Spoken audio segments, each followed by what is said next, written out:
우리가 마태복음 6장을 이렇게 공부하면서 전반부에는 종교인들의 세 가지 경건행위가 있는데 뭐가 있어요? 구제와 기도와 금식이 있어요. 그렇죠? 이것이 이제 종교인들을 비종교인들과 구분하는, 또 성숙한 종교인들과 비성숙한 종교인들을 구분하는 기준점이에요. 그런데 이 세 가지 종교 행위가 하나님 앞에 기쁨이 되기 위해서는 사람에게 초점을 맞추게 되면 어떻게 돼요? 상이 없어. 오직 이 세 가지가 어때요? 하나님께. 할렐루야. 하나님께 초점을 맞출 때 하늘의 능력과 보상이 있고요. 사람에게 맞추기 시작하면 이미 상을 다 받았기 때문에 하나님이 줄 상이 없다는 얘기입니다. 아멘. 그리고 오늘 본문과 다음 주에 할 본문의 내용은 재물과 염려라는 제 주제입니다. 재물과 염려의 포로가 되면 기독교인들의 영적 성장의 발목이 잡히는 거예요. 할렐루야. 오늘날 거듭났지만 깨달음이 없는 성도들이 있어요. 거듭났지만 예수 믿고 중생했지만 구원받았지만 성령의 인도를 받지 아니하는 신앙들이 참 많아요. 그들에게 사탄이 아주 광명한 천사처럼 찾아가서 적당히 살라고 유혹을 해요. 신앙생활은 합리적이고 평범하고 이성적으로 하는 것이 맞다라고 이야기를 합니다. 이것은 신앙의 원리일까요? 아닐까요? 아니에요. 하나님의 방식이 아니지요. 성령님의 인도를 받으면서 하늘의 축복의 원리대로 살아가는 것이 축복입니다. 할렐루야. 적당히 사는 것, 적당히 신앙생활하는 것은 하나님의 원리가 아니고 세상의 원리고 사단의 원리예요. 할렐루야. 그러면 돈을 사랑하는 것이 성경적일까? 아니겠지요. 그렇죠? 네. 돈은 사랑의 대상이 아닙니다. 돈을 사랑하다가 신앙을 파멸로 끝난 사람들이 참으로 많아요. 돈을 사랑하게 되면 그리스도인이든 비그리스도이든 끝이 아름답지 않아요. 돈을 사랑하다 보면 영성이 파멸로 끝나게 됩니다. 훌륭한 목회를 하고 나서 모든 사람들에게 존중받아야 될 사람들이 돈 문제 때문에 돈의 영성에 잘못돼서 노년에 이것 하나 때문에 발목이 잡혀서 비웃음거리가 되는 이 시대의 목회자 얼마나 많습니까? 여호수아에서 보면 아간이 범죄로 인해서 아이성에서 이스라엘 백성들이 패전합니다. 이스라엘 백성들이 가나안 땅에 들어갈 때 첫 번째 큰 관문이 여리고성이에요. 여리고성은 그 당시 견고한 성이고 철무기로 무장한 성입니다. 감히 이스라엘 백성이 넘을 수 없는 가장 견고한 성인데 하나님께서 그들에게 말합니다. 하루에 한 바퀴 맨 앞에는 법궤를 앞세우고, 법궤는 하나님의 임재와 말씀을 상징합니다. 하나님을 상징합니다. 앞세워서 한 바퀴, 일곱째 날은 일곱 바퀴 돌면 그리고 소리를 쳐라. 그럼 무너질 것이다 했더니 와르르 무너져 버렸어요. 그 견고한 성이 법궤를 앞세우고 말씀을 앞세우고 하나님을 앞세우고 일곱 바퀴를 돌거나 소리쳤더니 무너져 버린 거예요. 그런데 말대로 그 다음 성이 아이성이에요. 아이성은 작다는 얘기예요. 그냥 지나가면 무너지는 성이에요. 근데 거기서 이스라엘 군대가 패전을 합니다. 왜? 아간이라는 병사가 물질에 탐이 났어요. 전리품은 모두 하나님께 드리라. 이것이 하나님이 주신 명령인데 불순종했어요. 한 사람이 딱 아간이. 사랑하는 여러분들, 아간이 사람들은 속일 수 있었어요. 훔친 물건을 자기의 천막 밑에 감췄어요. 사람들은 깨끗하게 까맣게 속였지만 하나님은 속일 수가 없었어요. 하나님은 모든 것을 다 알고 있습니다. 우리가 재물보다 하나님을 더 사랑하는지, 하나님께 우리가 드릴 때 어떤 마음의 자세를 가지고 드리는지, 사람은 속일 수 있고 목회자를 속일 수 있지만 하나님은 속일 수 없다는 거예요. 할렐루야. 재물에 영성이 있기를 축복합니다. 아멘. 솔로몬도, 그렇게 훌륭했던 솔로몬도 돈과 여자를 사랑하다가 영적 생활을 파멸로 끝내고 결국은 나라를 갖다 두둥강에 내고 그의 인생을 그렇게 어둠 속으로 마무리 지었습니다. 우리는, 하나님이 우리에게 원하시는 것은 마음이에요. 마음, 정직한 마음. 하나님은 속이는 것을 아주 싫어합니다. 그래서 드림에 있어서도 아주 정직해야 돼요.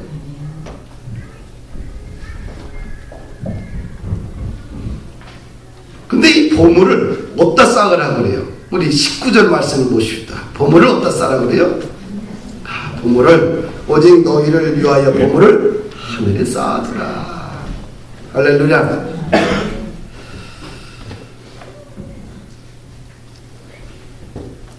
재물을, 이 보물을 땅에 쌓아두지 말고 하늘에 쌓아두라고 합니다. 어디다 두는 것이 가장 안전한 장소인가? 이 보물을 하늘에 쌓아둘 때 가장 안전하다고 그래요. 할렐루야. 이 땅의 창고는 안전하지 않다고 합니다.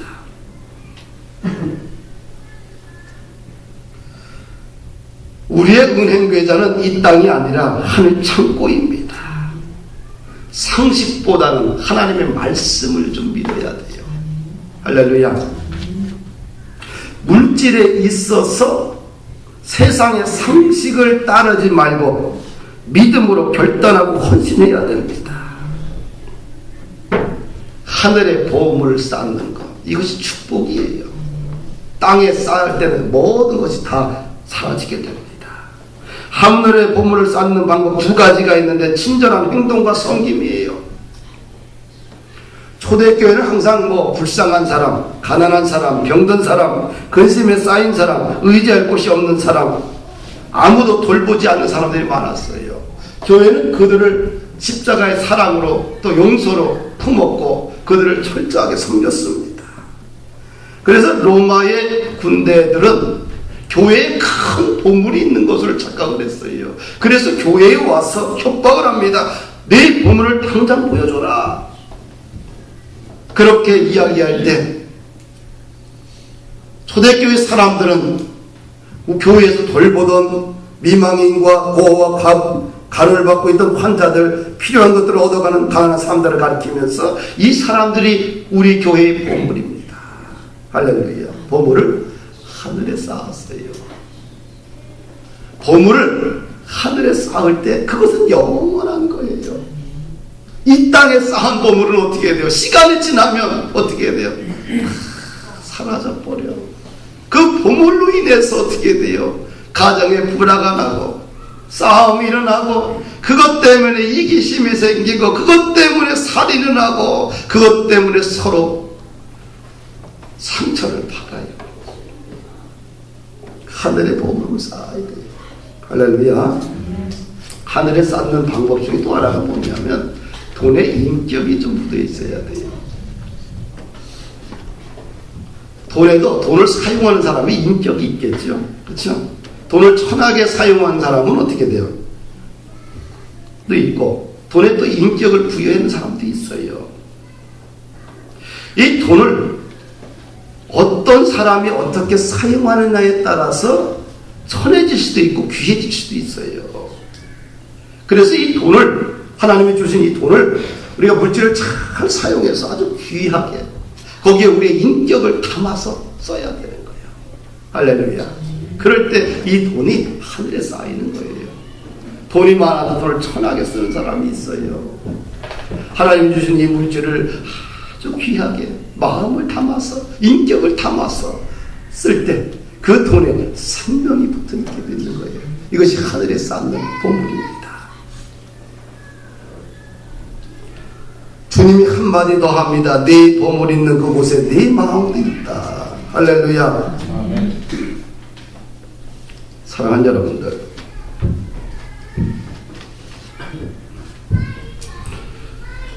우리는 각자가 생각하는 보물이 있겠지요. 그렇죠? 가장 중요하게 생각하는 보물이 각자가 마음속에 가지고 있어요.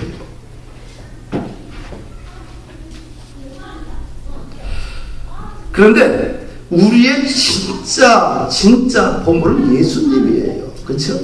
할렐루야.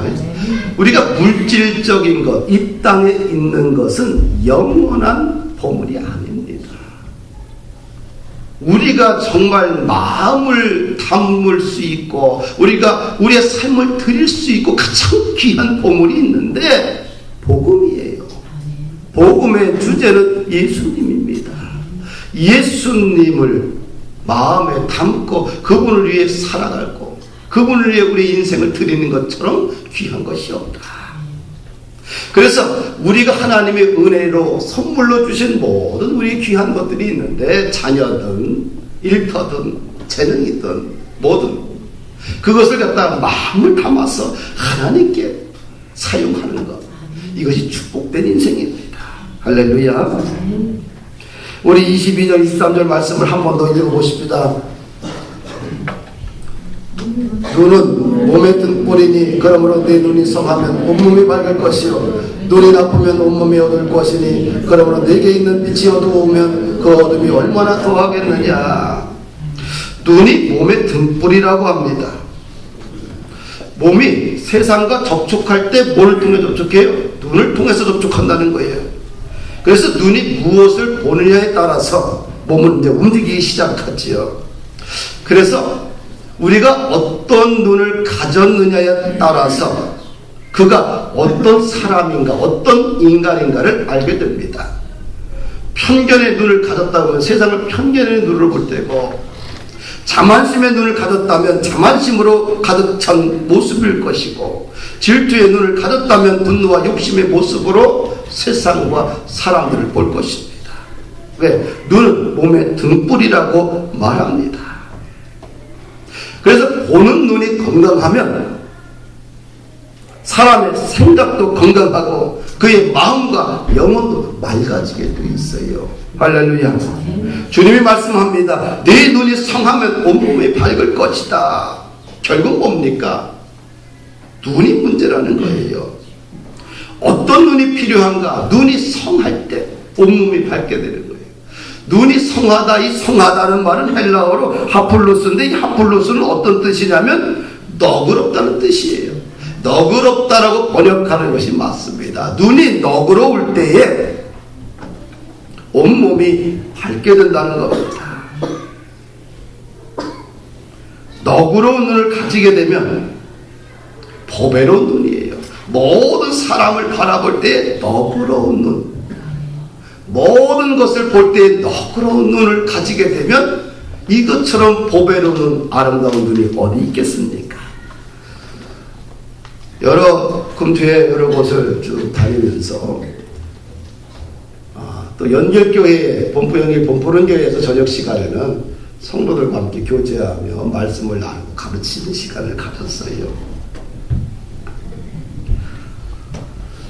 거기서 우리 이태영 국장하고 같이 갔었는데 이태영 국장이 이야기하는 것이 한국교회에서 잃어버린 교회의 진짜 모습을 보았다는 거예요.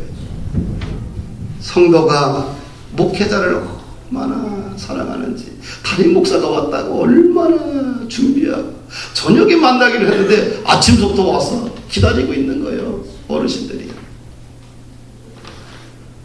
그리고 말씀을 하나하나 가르칠 때마다 아멘 하면서 그 마음이 얼마나 귀한지, 그 어르신들이 목회자 대접하겠다고 미리 돈을 다 이렇게 걷어서 저 식당에 가서 대접을 하고 참 민망했습니다. 저 원래 대접받는 거 되게 불편해하는 사람이잖아요.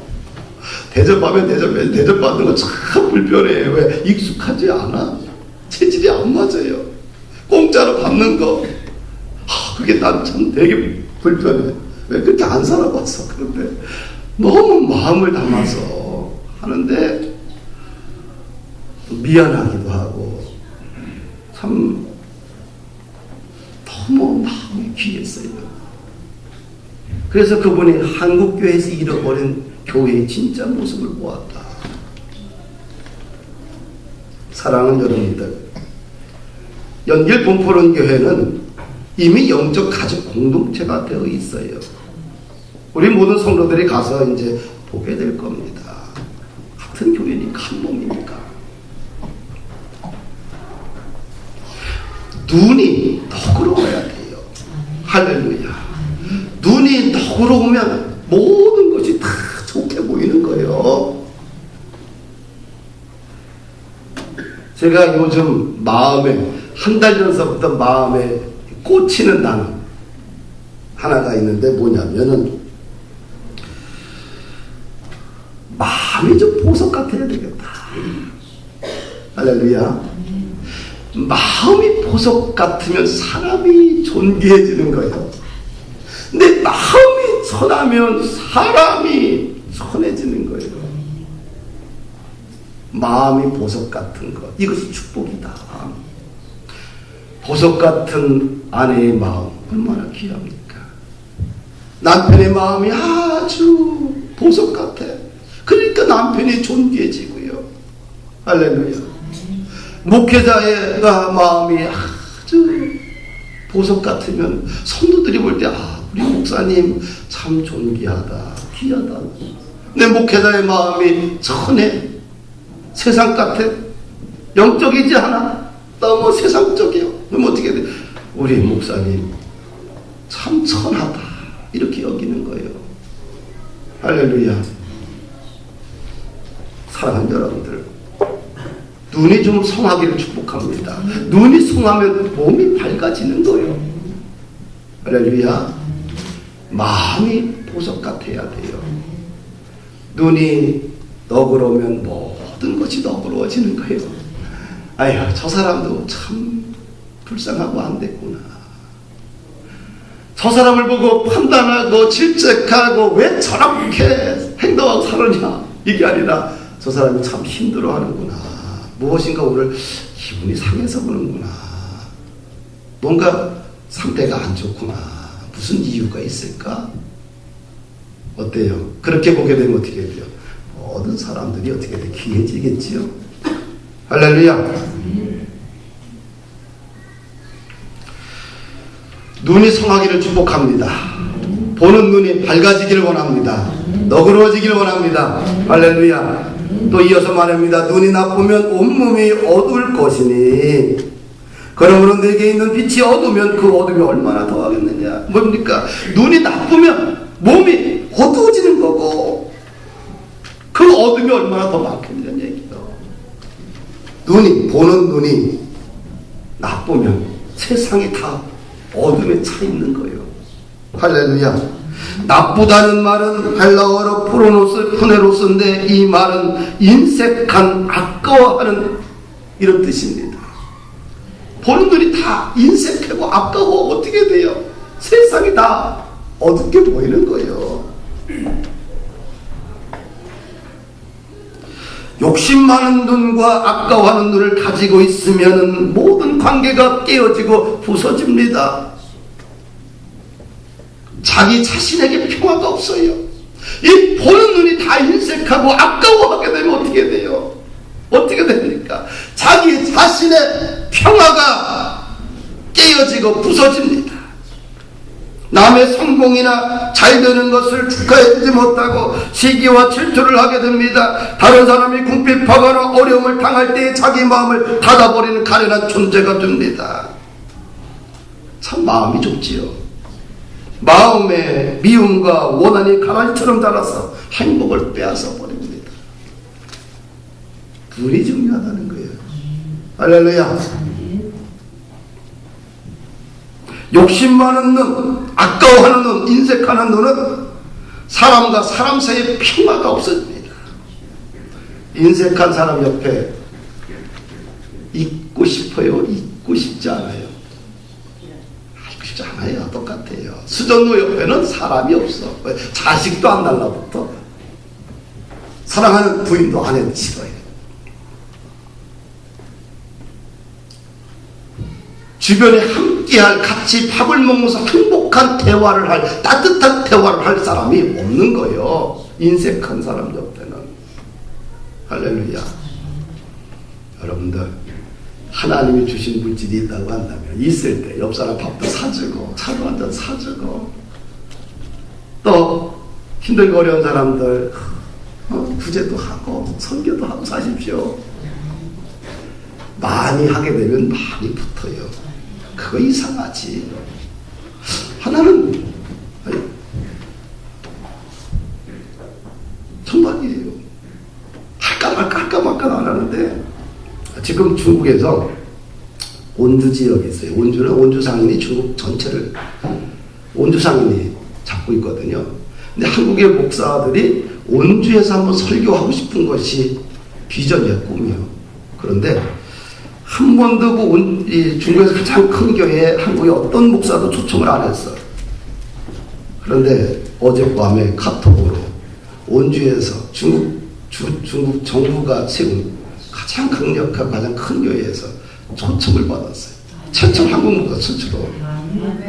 별로 안 즐거워하네. 일단 아멘 해야 돼. 인색하면 안 돼. 할렐루야 해야 되는 거. 감사합니다 해야지. 내가 약하게 얘기해도 여러분들은 와 얘기되는 거예요. 네? 내가 이제 다시 하셔요. 중국에서 가장 큰 교회인데 한국 목사들을 한 번도 초청을 안 했어요. 근데 최초로 제가 어젯밤에 초청을 받았어요. 할렐루야. 이런 나와야 돼요. 왜 그럴까요? 내가 알려진 사람 아니잖아요. 한국의 유명한 목사들, 큰 교회들이 얼마나 많아요. 뭡니까? 인색하지 않고 아까워하지 않고 너그럽게 사람들을 보고, 이 사람도 귀하고 저 사람도 귀하고, 보면 어떻게 하나님께서 하나님의 방식으로 인생이 세워지는 거예요. 할렐루야. 욕심 많고 인색한 눈을 가지고 있으면 하나님과 평화를 누리지 못합니다. 인색한 사람은 하나님의 영적인 세계에 깊이 뿌리를 내리지 못해요. 할렐루야. 인색한 사람은 교회에 깊이 뿌리를 내리지 못해요. 인색한 사람은 목사와 깊이 뿌리를 내리지 못해요. 얼마나 안타까운 신앙생활입니까? 신앙의 양심은 눈입니다. 하나님과 바른 관계를 맺고 살아가면 신앙의 눈은 보배롭고 너그러워진 눈이 되게 됩니다. 그러나 하나님과 바른 관계를 맺지 않고 성령님의 인도를 받지 아니하면 신앙의 눈은 인색하고 욕심이 많아지게 됩니다. 그러면 모든 관계가 건강하게 흐르지 못합니다. 할렐루야. 하나님으로부터 거듭난 사람은 한 가지 눈을 가지고 산다는 거, 이게 축복이에요. 날마다 성령님의 인도를 받는 사람들은 한 가지 눈을 가지고 삽니다. 그러기에 그 인생이 복되고 보배로운 거예요. 그러나 하나님을 더 거듭나지 않고 성령의 인도를 받지 않는 사람은 다양한 눈을 가지고 살아갑니다. 한 가지 일에 집중 못합니다. 복잡합니다. 관점이 아주 다양합니다. 그러면 어떻게 될까요? 결국 다양한 일을 열심히 하지만 소진되고 탈진돼서 결국은 넘어지고 쓰러지고 부서져 버리는 거예요. 아멘.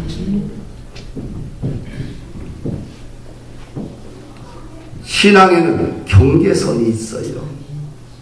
경계선이 분명해야 됩니다. 빛과 어둠 사이의 중간을 달려가면 안 됩니다. 빛이면 빛, 어둠이면 어둠이야. 분명한 경계선이, 영적인 경계선이 신앙 속에 있어요.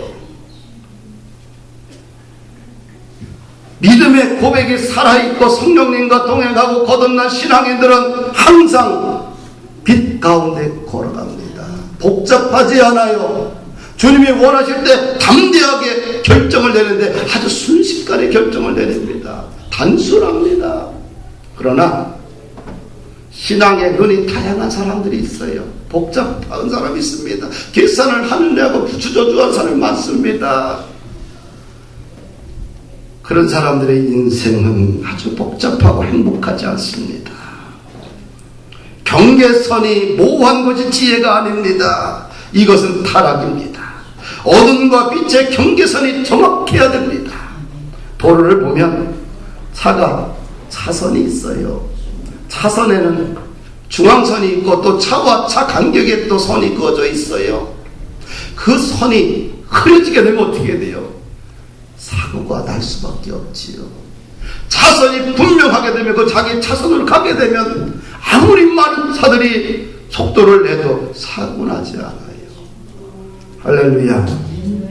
선이 흐려지는 것, 이것이 위험한 겁니다. 예수님이 말씀합니다. 요한복음 3장 19절에 사람들이 자기 행위가 악함으로 빛보다 어둠을 더 사랑한 것이라. 다양한 신앙의 눈을 가지고 있는 것은 우리가 빛보다 어둠을 더 사랑하기 때문에 그래요. 할렐루야. 한 가지 눈을 가지고 삽시다. 오직 예수님 바라봅니다. 아멘? 아멘입니까? 마지막 말씀 보십시다. 우리 24절 말씀 함께 읽읍시다. 시작. 한 사람이 두 주인을 섬기지 못할 것이니 호기를 미워하고 저를 사랑하거나 호기를 중히 여기고 저를 경히 여김이라. 너희가 하나님과 재물을 겸하여 섬기지 못하니라.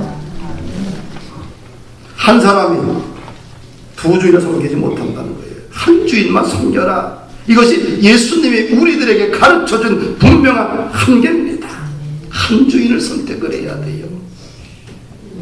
그러나 세상 사람들은 말합니다. 두 주인을 다 섬길 수 있다고 말합니다. 이것이 그들은 삶을 살아가는 지혜라고, 능력이라고, 이것을 타협이라고 우리들에게 가르칩니다. 사단은 끊임없이 우리들에게 타협할 것을 요구합니다. 타협의 유혹은 항상 달콤한 솜사탕처럼 우리에게 다가옵니다. 40일 동안 금식한 예수님에게 사단이 다가와서 거래를 합니다. 타협을 합니다. 나에게 절하면 세상 만국을 너에게 주겠다는 것입니다. 얼마나 달콤한 타협이며 거래입니까? 이 거래가 오늘 우리에게 끊임없이 신앙인들에게 삶 속에서 요구되어지고 있는 것입니다.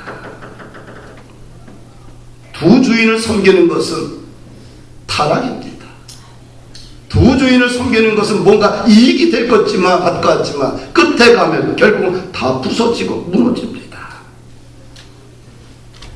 믿음의 사람 여호수아도 백성들에게 말합니다.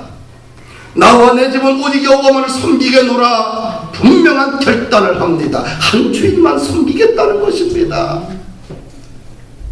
영적으로 타락한 시대를 보게 되면 하나님도 바알도 섬기지 못하고 중간 사이에서 흐리멍텅하게 신앙생활하는 이스라엘 백성들의 처절한 모습을 보게 됩니다.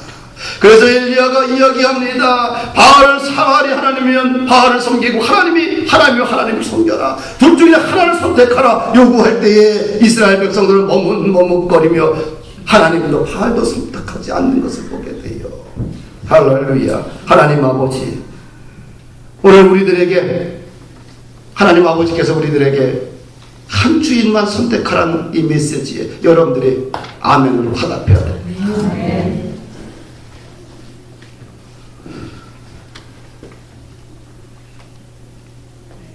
하나만 더 말씀합니다. 너희가 하나님과 재물을 겸하여 섬기지 못하리라. 재물은 하나님에 대한 고려 없이 인간 문명이 만들어 놓은 시스템입니다. 인간 문명이 만들어낸 시스템에 우리의 인생을 던지고 거기에서 수레바퀴처럼 살지 말고 철저하게 하나님 편에 서는 것, 이것이 오늘 우리들에게 요구하는 신앙입니다. 나의 영원한 동반자여 절대로 변하지 않는 영원한 왕이신 예수님을 나의 인생의 첫 번째 자리에 두는 것, 이것이 축복입니다. 그러면 모든 관계가 정상적으로 세워지게 됩니다. 말씀을 마칩니다. 우리에게 태양은 오직 하나님입니다. 우리에게 대한 오직 하나님을 믿고 그 하나님에게 우리의 마음을 드리고 그 하나님을 위해서 우리의 좋은 보물을 하늘에 쌓아야 돼요. 그랬을 때 오늘 우리 시대에 우리는 하나님의 사람으로 존귀해지게 됩니다. 그래서 존귀한 범푸른 교회가 세상 모든 곳에 세워지는 그날까지 많은 교회가 범푸른 교회의 성도들을 바라보며 우리의 비전과 사역을 바라보며 참 아름답다, 이 시대에 참 귀하다, 이런 칭찬과 축복을 받는 귀한 성도들이 되기를 주님의 이름으로 부탁을 드립니다. 할렐루야.